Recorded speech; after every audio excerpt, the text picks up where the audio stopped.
This month has a record number of idle container ships.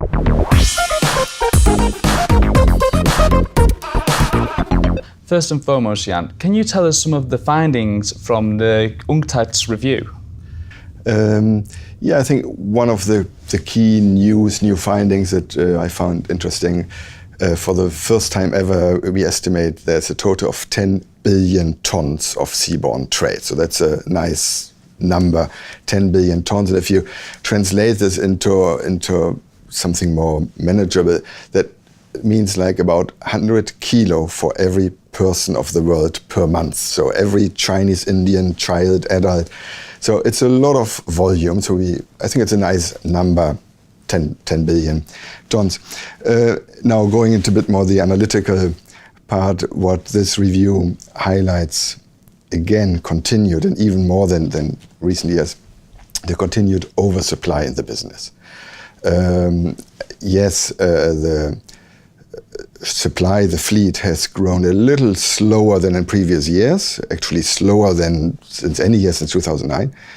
But the demand has grown even less. So the oversupply continues. So that's one thing where we look in different chapters, demand, supply, and then the freight rates are still very, very bad.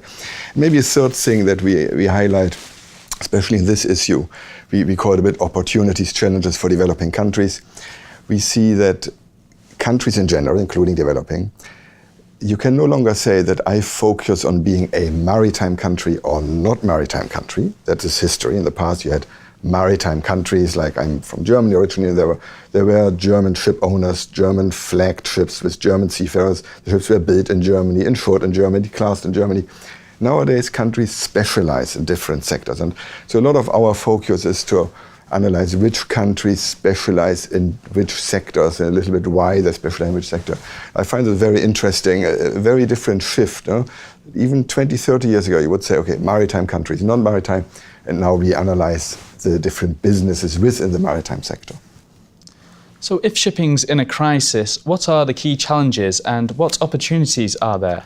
We have for more than 10 years a continuous trend of vessel size increases. So there's an expansion in terms of vessel sizes and total capacity. And during this expansion phase, every individual carrier tries to reduce his unit costs by having bigger ships, more fuel-efficient ships, economy of scale, but the old ships still stay on the market.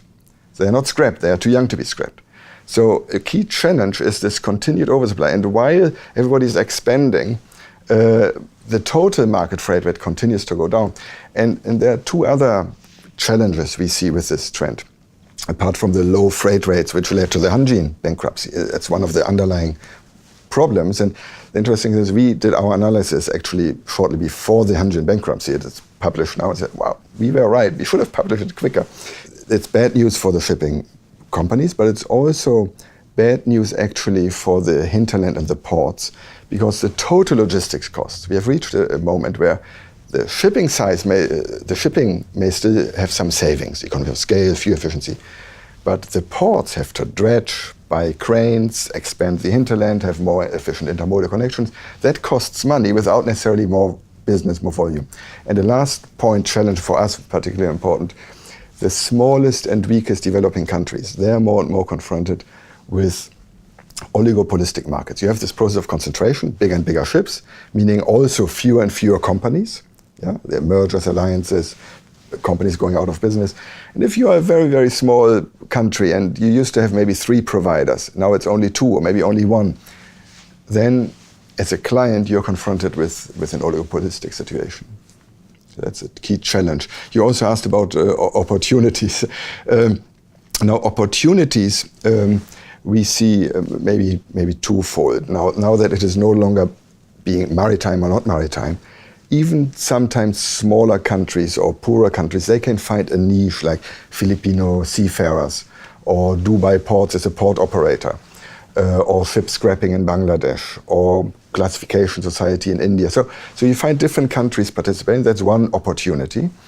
And overall with this bigger and bigger ships and the bigger networks and the alliances, there is still a continued trend towards more transshipment.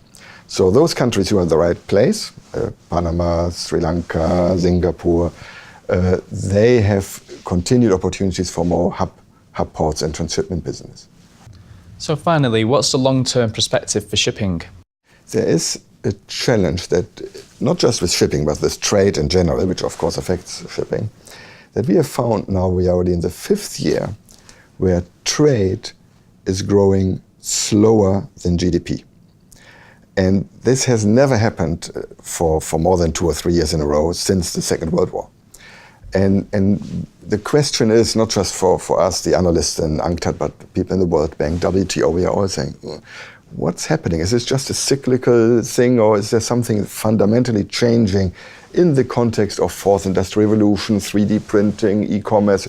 We don't know, but the fact that trade is growing slower than GDP is a challenge for the long-term future prospects, if there's something fundamental. And if I may, like long-term, maybe medium-term, I do think, even though nowadays the new ship orders, the orders of new container ships are no longer the biggest 20,000 TEU vessels, but as long as this expansion continues, and we observe a continued expansion of the new ships are still much bigger than the current fleet, I do see that the overcapacity is here to stay. And just this month, which we are not yet reporting in our review, but this month has a record number of idle container ships. I think on this photo is an example of an idle container ship.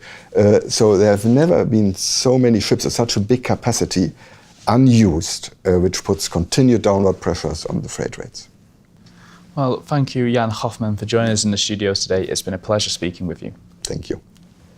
And thank you at home for watching. If you want to see more interviews on shipping, do click back on our channel. Goodbye for now.